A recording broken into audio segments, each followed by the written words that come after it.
The Atlanta Braves just tried to murderize Mariners catcher Harry Ford, and I'm sick and tired of this nonsense. Murderizing people and crying are not allowed in baseball. Harry Ford reached base for the first time today after getting hit by a pitch. He then came around to score, and it was awesome that Harry Ford had that happen. The Mariners today had 21 hits, scored 18 runs, and committed one error. The Atlanta Braves had 6 hits and scored 2 runs, one of them coming off starter Luis Castillo, who is credited with the win. Every single Mariners starter today had a run and a hit. Don't forget to like and subscribe. Don't forget to share this video and comment your thoughts about the Mariners or any other comments about the video.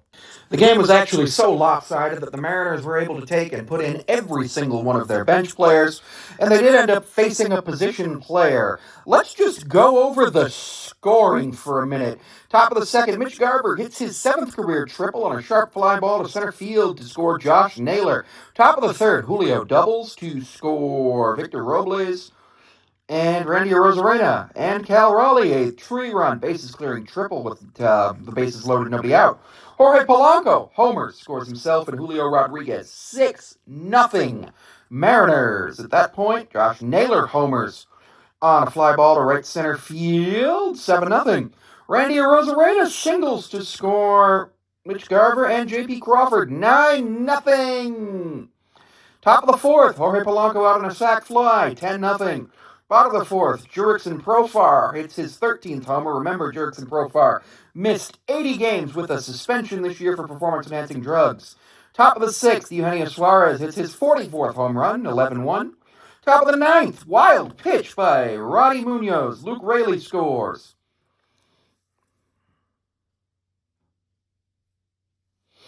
Randy Arozarena hits a single to score Harry Ford and move Victor Robles to third. Runners on first and third. Cal comes up and hits his 53rd home run to center field. Victor Robles scores. Randy Arozarena scores. Brujan comes in to get the last 2 outs because he is the position player that the Braves chose to use here. Eugenio Suarez hits his 45th home run off of him. 18-1 Mariners. We go to the bottom of the ninth, and Michael Harris, the second, is out on a sac fly to score Ozzie Albies. The Mariners today had, in terms of at-bats, 45 at-bats, 18 runs, 20 hits. They were 20 for 45 today. That is just over a 400 batting average. Julio Rodriguez had a double. Garver had a triple. Polanco, Naylor, Gino twice, and Cal had home runs today. RBIs from Randy Arozarena, who had 3 to get 69. Mitch Garver, who goes to 28. Naylor goes to 77. Polanco had 3 to go to 66.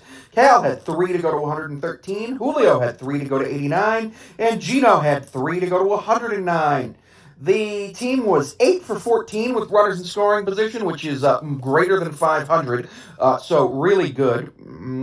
Left 6 on base. Josh Naylor and Julio Rodriguez stole a base. Luke Raley had a fielding error. Dom Canzone would have been credited with a fielding error in the top of the ninth, but he actually ended up throwing the guy out at second after he dropped the ball. Luis Castillo picked off Ozzie Albies at first, and Polanco and Crawford turned a double play. You know who looked really good today? The entire team. Randy Arozarena, 2 for 4 with 2 runs, 3 ribbies, no strikeouts. Cal, 2 for 6, 3 ribbies. He didn't walk, but he struck out twice. That's fine. Julio, 2 for 4 with 3 ribbies, and I think he got pulled for Dom Canzone, who went 1 for 2 with a strikeout. Eugenio Suarez went 2 for 5 with 3 ribbies and 2 runs. Jorge Polanco, 1 for 3, run, 3 ribbies, and a strikeout. Cole Young, 0 for 2. He was a pinch hitter. Josh Naylor, 2 for 3 with a run and a ribby. 2 runs and a ribby. Luke Raley came in for him and also went 2 for 3 with a run. Mitch Garver, 2 for 4 with a run and a ribby. Harry Ford scored his first career run. He was 0 for 0 because he got hit by a pitch. And he got a couple of innings at catcher in the 8th and 9th. Mitch Garver was the starting catcher. Harry Ford played in place of him, which was great to see him get some time at catching. He looked pretty good. And he looked really disciplined at the plate, taking a 3-0 count, and then, well, he really didn't have to do anything to get on base after that because the pitcher decided to hit him, and I don't know why. J.P. Crawford 2 for 3 with a run. Leo Rivas came in and walked and struck out 0 for 1. Victor Robles 2 for 5 with a strikeout and 2 runs. Mariners struck out 7 times, walked 3 times. The Mariners had 7 strikeouts of the Braves while walking them twice. The Braves were 0 for 3 with runners in scoring position because they barely got anybody in scoring position. Luis Castillo, 6 innings pitched, 4 hits, 1 run. It was earned. 6 strikeouts. It was a home run. Jose Castillo, 1 inning pitched, 1 walk. Emerson Hancock, 1 inning pitched, 2 hits. And Jackson, the new guy, Luke Jackson, came in and played an inning, gave up a run, a walk, and a strikeout. So, overall, the Mariners played really well, and I am absolutely excited about the way the Mariners are playing. The Mariners have a long flight from Atlanta back to Seattle tonight, and unfortunately, I'm not 100% sure exactly how long it's going to be for that flight. I know it'll be a very late flight. We are starting at 9:40 p.m. Eastern, so 7:40 tomorrow. Late game tomorrow. We have 2 consecutive 9:40 p.m., 7:40 p.m. West Coast time starts.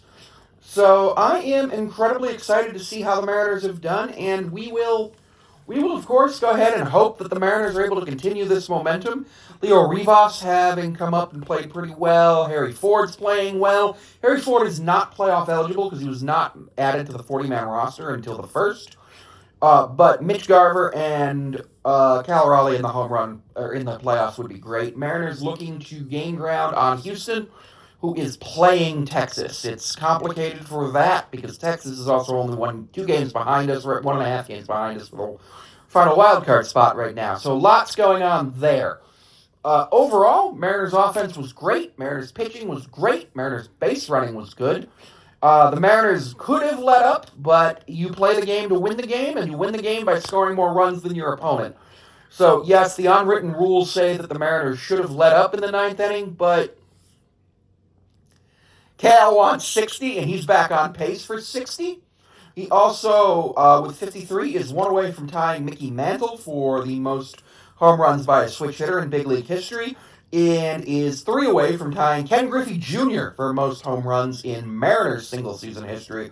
Were he to hit 60, he would be 3rd all-time behind Aaron Judge and Roger Maris in American League home runs, and 4th all-time in Major League Baseball home runs in a single season, and that would, of course, be Barry Bonds ahead of them. Don't forget, you can also find me on all of my other platforms linked below.